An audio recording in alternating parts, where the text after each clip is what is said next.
अगर 4% पर ये ले आए, 6.5% के करीब थी, इन्होंने पूछा उस टाइम, मैंने जवाब नहीं दिया, वो जरूरी नहीं था, नहीं तो विषयांतर हो रही थी डिबेट। 6.65% थी रिपो, तो ब्याज दरें कम हुई तो भाई कार लोन सस्ता हो गया, होम लोन सस्ता हो गया, लोन सस्ते हो गए। अब जब महंगाई पर काबू करना है तो रिपो रेट बढ़ा रही है सरकार, तो सरकार और क्या करे? नहीं संदीप जी, सरकार को जो करना चाहिए वो सरकार उस पर बात ही नहीं कर। मुझे लगता है कि सरकार की ये नैतिक जिम्मेदारी है। आप जिन मुद्दों पर आज बहस कर रहे हैं, हम तो बधाई देंगे जफर भाई को कि कम से कम असल मुद्दे पर वो देश की जनता के सामने आपकी डिबेट में आए। तो वो अलग की बात है कि आपके किसी भी सवाल का सही जवाब वो नहीं दे पाए।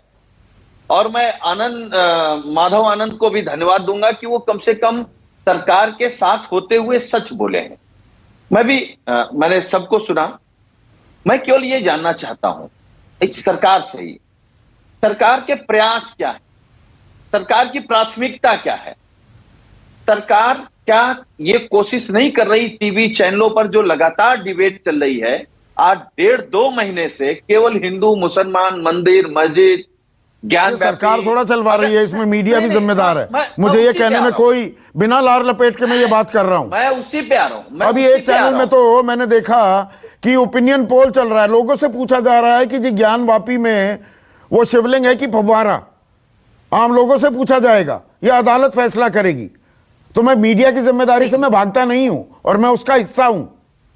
नहीं, मैं कम से कम आप नहीं भागते तो मैं आपको धन्यवाद दे चुका हूं कि आपको इसलिए धन्यवाद कि असल मुद्दे पे बात कर रहे हैं।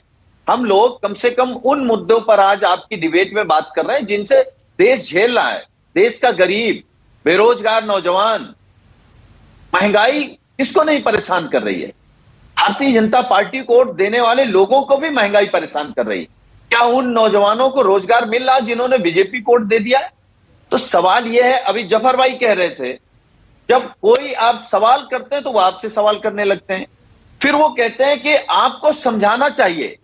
जब कांग्रेस की सरकार थी तो गैस सिलेंडर महंगा था तो भारतीय जनता पार्टी के लोग जनता को समझा रहे थे या सर पर रख करके आलू टमाटर के माले पहन करके प्रदर्शन कर रहे थे?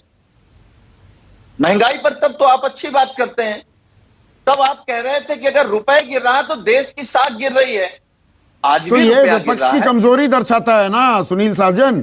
बीजेपी विपक्ष में थी, लोगों को समझा पा रही थी, आज सत्ता में है तो भी समझा पा रही है। संकट संक्रमण काल में, इस आफत आपातकाल में वो समझा पा रही है, आप नहीं समझा पा रहे। ये आपकी कमजोरी है क्या?